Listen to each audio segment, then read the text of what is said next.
día, queridos amigos. Pues mire, aquí seguimos llevando la conferencia de prensa de el presidente de la mañanera en este canal de YouTube del de la Cruz. No se les olvide nuestro like ahí y aquí abajo la campanita. Gracias, les agradecemos. Seguimos llegando a más personas por apoyarnos y le traemos la información como es, clara.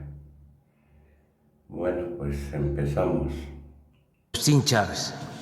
Gracias, presidente. Buenos días. Preguntarle, en primer término, sobre las reformas que comentó a los empresarios que va a enviar al Congreso, ¿cuándo las enviaría?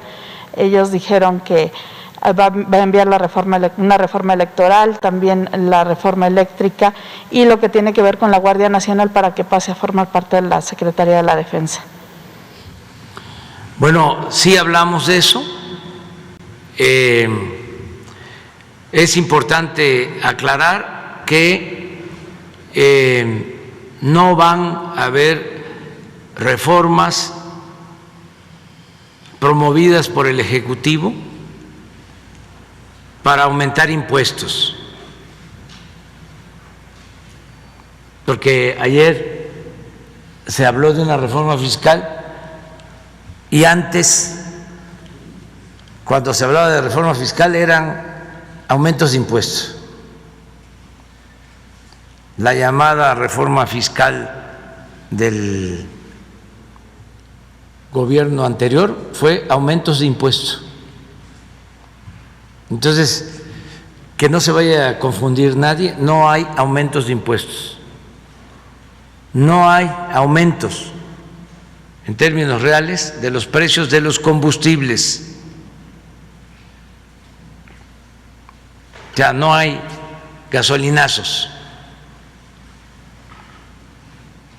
ni en el corto, ni en el mediano, ni en el largo plazo, en todo el sexenio. No hay aumentos de impuestos, no hay aumentos en el precio de las gasolinas, del diésel, del gas y de la luz, para que se tenga esto presente. Las reformas que vamos a promover básicamente son tres, y en su momento, porque ya las principales reformas constitucionales fueron aprobadas. Destaco una que me siento muy contento de su aprobación, el que se haya elevado a rango constitucional el derecho a la pensión de adultos mayores, de niñas, de niños con discapacidad, el derecho de estudiantes pobres a recibir una beca y el derecho a la atención médica y a los medicamentos gratuitos. Esa es una gran reforma que ya se aprobó, aún en contra de un partido conservador, de esos que no quieren a los pobres, que no le tienen amor al pueblo. Pero, de todas maneras, se aprobó esa reforma. Otras también importantes, el que sea delito grave la corrupción, que no lo era.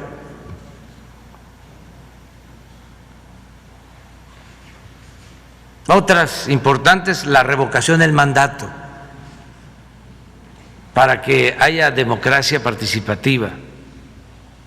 Otra importante, que falta solo la ley reglamentaria, pero ya está aprobada, es una reforma constitucional, el que el presidente pueda ser juzgado en funciones como cualquier otro ciudadano, por cualquier delito, que ya no tenga fuero. Entonces ya las reformas principales a la Constitución ya se aprobaron. Voy a mencionar otra que es clave.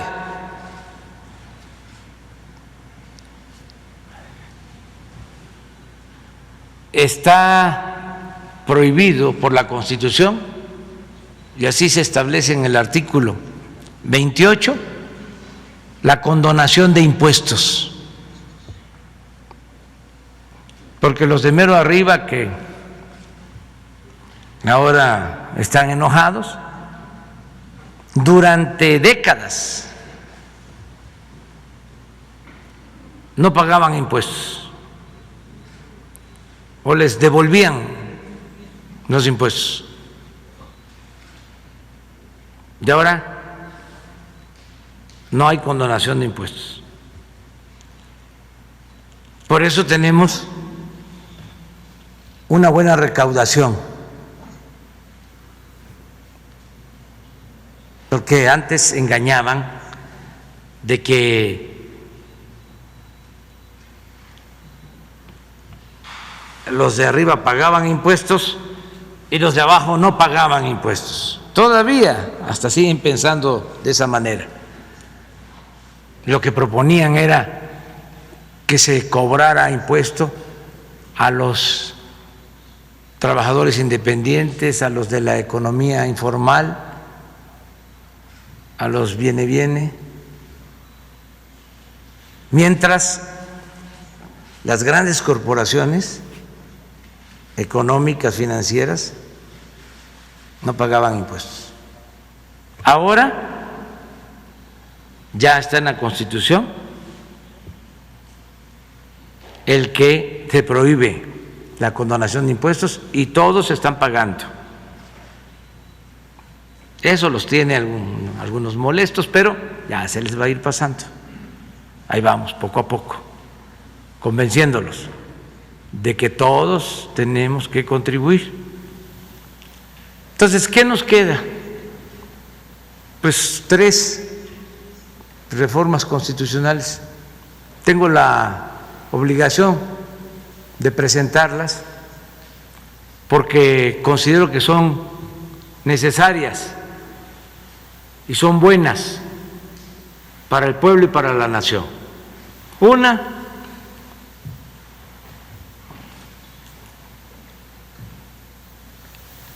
que fortalezca a la Comisión Federal de Electricidad, porque durante el periodo neoliberal apostaron a destruir a la Comisión Federal de Electricidad para dejarle el mercado de la industria eléctrica a los particulares, sobre todo a las empresas extranjeras que se apoderaron de México. Era nuestro país como una tierra de conquista. Y esto afectó a los usuarios, a los consumidores, al pueblo, porque aumentaban y aumentaban los precios de la luz, mientras se les daban subsidios a las empresas particulares. Tan abusaron que una empresa española, Iberdrola, se atrevió a ofendernos a los mexicanos, contratando como empleado al expresidente Calderón.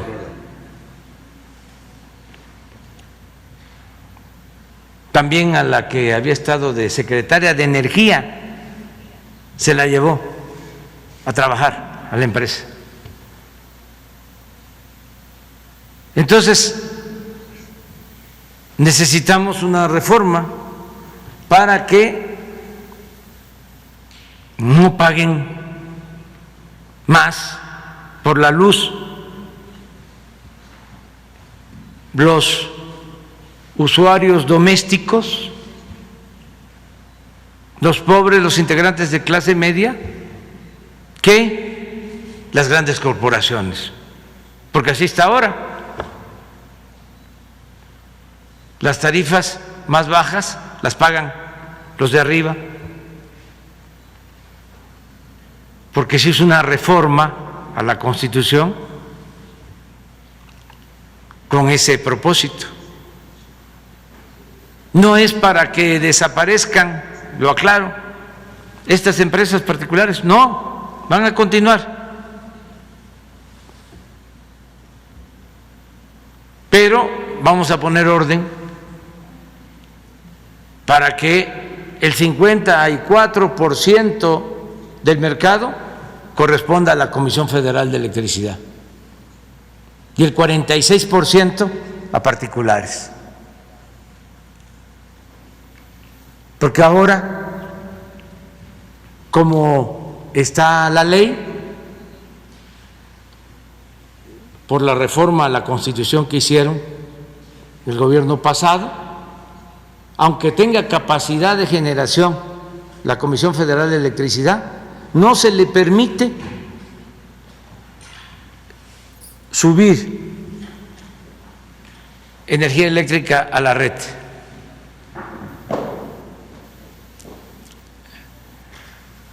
No se le permite el despacho, así le llaman. Tienen que subir primero las particulares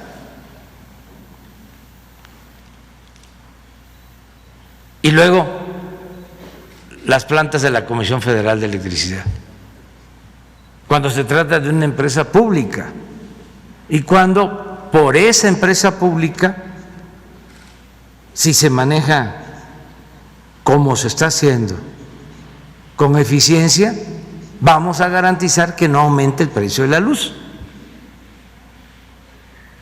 Entonces, esa es una reforma, porque si no, llueven los amparos. Yo no quería llegar a una reforma constitucional en materia eléctrica. Entonces, por eso se hizo una reforma a una ley para resolver este problema. Pero todavía no se publicaba la ley que fue aprobada y empezaron a aprobarse por los jueces los amparos. Entonces, ¿qué nos queda? Una reforma constitucional. Si los legisladores dicen que no, yo ya cumplí.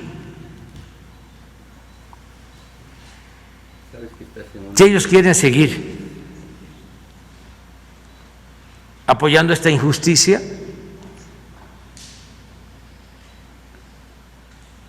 el que empresas particulares tengan mejor trato que la Comisión Federal de Electricidad, pues que asuman su responsabilidad.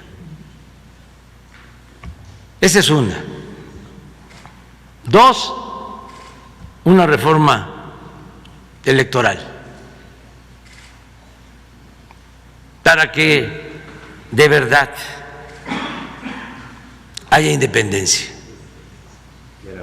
en todo el proceso de las elecciones.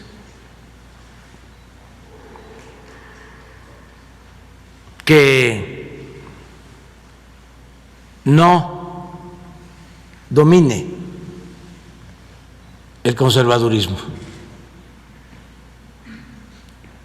que haya democracia, porque durante mucho tiempo se han inclinado los que deberían de actuar como jueces en favor de los grupos de intereses creados.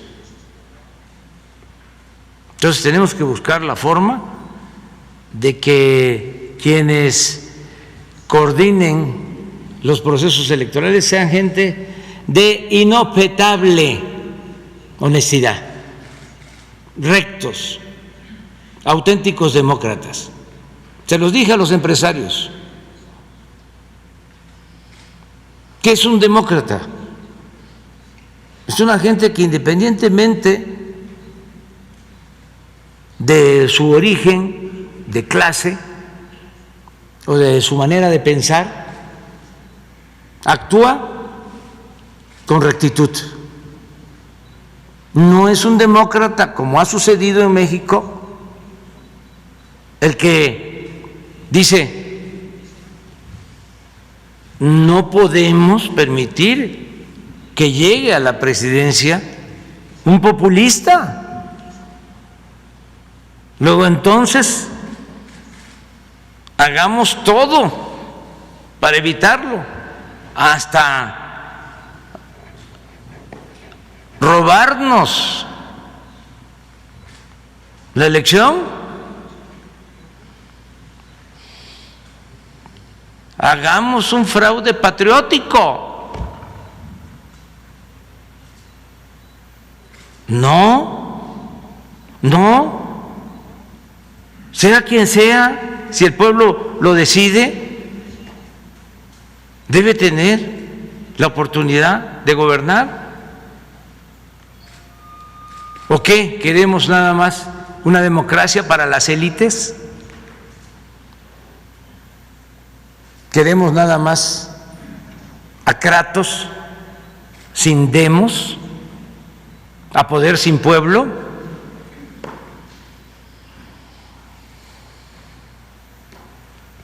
Reforma en lo electoral.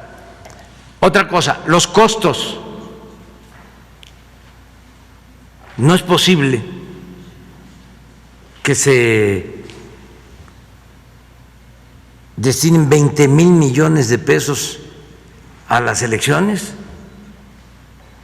para partidos y para el INE y el tribunal.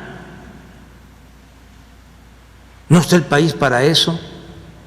Son las elecciones más caras del mundo.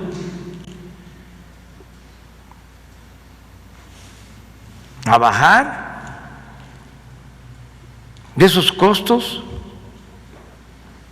Necesitamos los recursos para el desarrollo, para el bienestar del pueblo. Otra cuestión, ¿para qué tantos diputados? ¿Por qué nada más? ¿Por qué no nada más se quedan los de mayoría? ¿Por qué no se quitan los 200 plurinominales? Pero esto no solo en la Cámara de Diputados, también en la de Senadores. Vamos a reformar la ley, la Constitución, para que haya democracia plena. También, si no quieren los legisladores, como decía Juárez, nada por la fuerza, todo por la razón y el derecho. Y lo tercero, si me permite, nada más en este tema electoral, antes de que pase al otro, pasaría aquí la renovación del actual Instituto Nacional Electoral. Sí. O sea, se crearía otro instituto. Sí, ya sea el mismo, o sea, pero verdaderamente independiente. ¿Con qué elementos se garantizaría esa independencia? Vamos a analizar, porque ahora no es así. Resulta que son los partidos los que nombran. 3 un partido de los de antes y 3 otro partido de los de antes, y se reparten, y así está el Tribunal Electoral. Entonces tenemos que buscar la forma de que de verdad sean ciudadanos honestos y demócratas, que no estén controlados por el Ejecutivo, por el presidente, pero tampoco por los grupos de intereses creados, que no los controle la oligarquía, que no los controle el conservadurismo, que dependan básicamente del pueblo, que el amo de estos representantes sea el pueblo, sean los ciudadanos, y que actúen de manera recta, con imparcialidad. Porque ¿qué es eso? Que un consejero escriba un libro en contra del populismo, que ni siquiera saben qué es, pero es una etiqueta, un señalamiento, un estigma. ¿Cómo un juez va a hablar así? ¿Por qué no actúa con discreción? Y muchas otras cosas. Entonces, esa es la segunda. Y la tercera, la Guardia Nacional. Que no quiero que suceda lo que pasó con la Policía Federal, que se integró y se echó a perder, bueno, al grado que está preso el que fue secretario de Seguridad Pública en el gobierno de Felipe Calderón. Y además esa policía no cumplió, no actuó con profesionalismo. Además, nunca tuvo el apoyo que necesitaba. Los elementos tenían que acampar, ir a vivir en hoteles, en situaciones lamentables, que nunca se preocuparon, ¿no? Manejaban muchísimo dinero, con poca transparencia, porque consideraban el presupuesto como un asunto de seguridad nacional y no informaban. Bueno, vean el caso de los reclusorios y así muchos otros casos. Entonces, no queremos eso. Queremos que la Guardia Nacional se siga consolidando, pero no queremos que pase después a Gobernación o a cualquier otra institución y en 6 años esté echada a perder. No. Por eso voy a proponer en su momento que forme parte de la Secretaría de la Defensa Nacional. Como existe la Fuerza Aérea de la Defensa, una rama, porque también no quiero quedarme con la responsabilidad de no haber propuesto las cosas que considero convienen al país. Sería Entonces, también aclarar por tiempo, porque ya dije que la mayoría de las reformas constitucionales ya se hicieron. Entonces, primero nos interesa la eléctrica, en ese orden. A lo mejor para este año se alcanza, si no, para principios del próximo, pero ojalá y podamos resolverlo este año.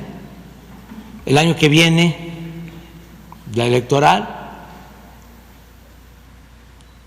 y en el 23, ya una vez que acreditemos muy bien el funcionamiento de la Guardia Nacional, hacer el planteamiento que estoy comentándoles a ustedes. Entonces, es para debatirlo como tiene que ser, para que se conozca en su momento. Voy a elaborar las iniciativas con toda la argumentación. Aprovecho también para decir que voy a estar pendiente del resultado de la consulta en la Corte, que yo no puedo votar ahí, no me corresponde. No es como antes, que el presidente era el que decidía. Ahora no, aunque nuestros adversarios digan lo contrario. Pero sí, decir que es una oportunidad histórica que tiene el Poder Judicial para renovarse. Que si dejan pasar la oportunidad, va a ser muy difícil que ese poder se limpie de corrupción. Todos tenemos que ayudar a purificar la vida pública de México, todos. Y que no se nos olvide,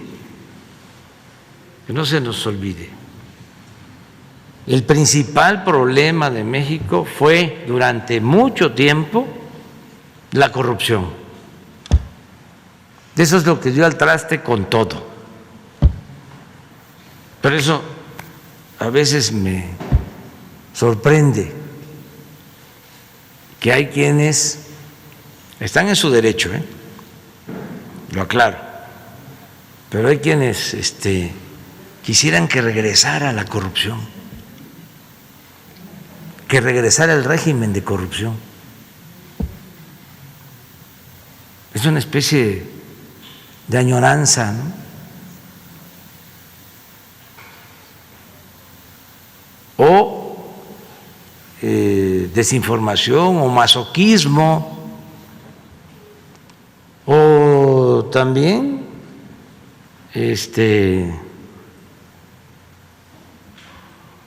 buscar imitar a los corruptos, tratar de ser como ellos.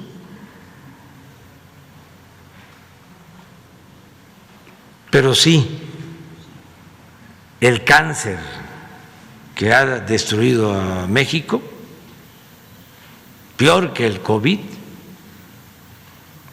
la peste, la malaria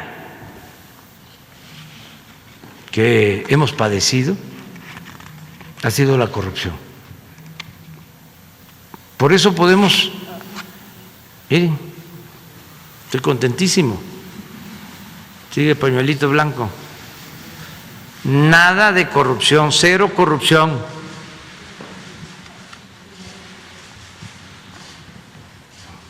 Presidente, preguntarle, ¿alguno de los ministros que usted propuso podría llevar a cabo esta reforma al Poder Judicial? No, porque el ministro Saldívar es el que reúne las condiciones.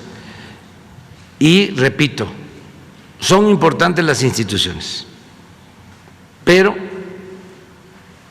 son fundamentales. El alma de las instituciones son los buenos servidores públicos, mujeres u hombres. Es que cualquier secretaría, cualquier institución, pues es importante. El asunto es quiénes están a cargo de las instituciones. Imagínense la importancia que tiene la institución presidencial. Lo que le ayudó a México tener como presidente en su momento a Benito Juárez, lo que le ayudó a México tener en su momento como presidente a Francisco I. Madero, del apóstol de la democracia, lo que le ayudó a México tener en su momento como presidente al general Lázaro Cárdenas. Pero pueden haber otros más, pero no muchos. Entonces, las instituciones son importantes, pero los que las conducen, dirigen, son esenciales. Entonces, se está dando ese cambio. ¿Y por qué lo expongo? Porque también no me quiero quedar con un remordimiento de conciencia, decir, ¿por qué no lo dije? Porque se va a enojar Cosío, el conservador, o se van a enojar los del Reforma, o se van a enojar los del Universal. No, ellos pues piensan de esa manera, porque somos distintos, son dos proyectos distintos, contrapuestos. Entonces, ¿qué voy a estar yo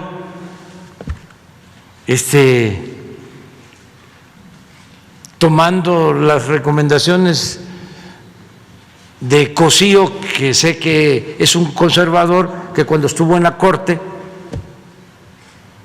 guardó silencio en todo?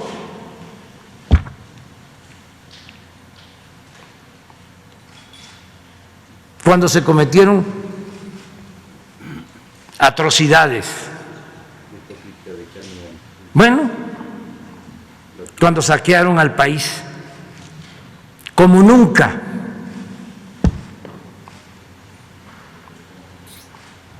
Nada más un ejemplo, buscábamos de la Corte que se consultara al pueblo para las llamadas reformas estructurales.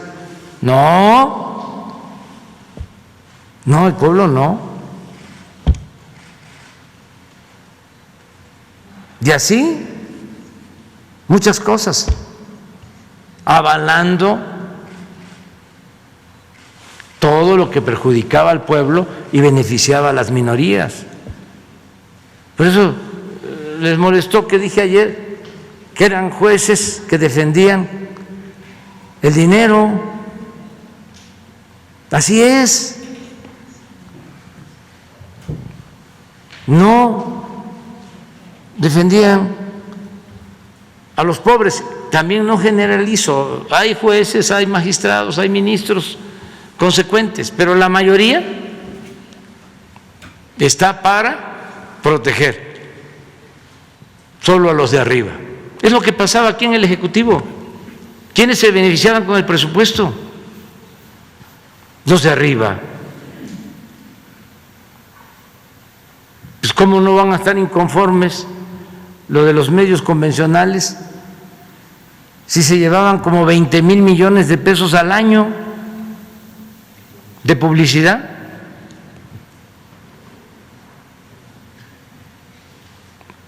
¿Y qué se les daba a los jóvenes?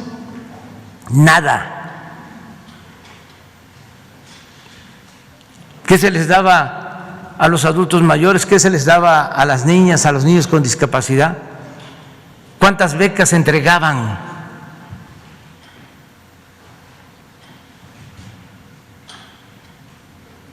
¿Qué se les daba a los campesinos? ¿Qué se les daba a los pescadores? No existían. La política era asunto de los políticos y los políticos estaban al servicio de los potentados, empleados.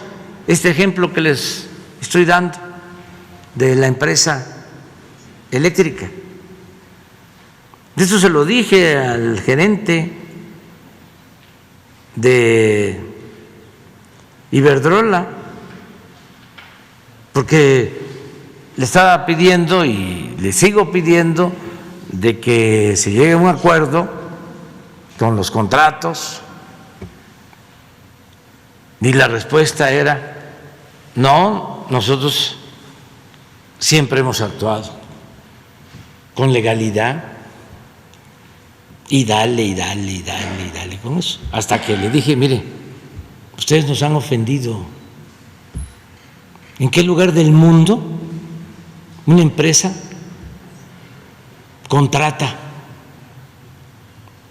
a un secretario o secretaria de Energía y se lleva a su consejo de administración a un expresidente de la República? ¿Por qué vienen a ofendernos?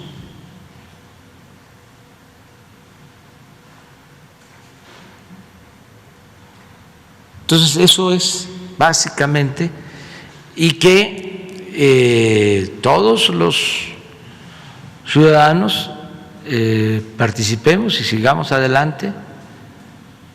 Ya estuvo la mañanera, porque de hoy. Quería preguntar algo al canciller sobre la visita de Mallorca. A ver el enlace. Y luego viene la vacuna.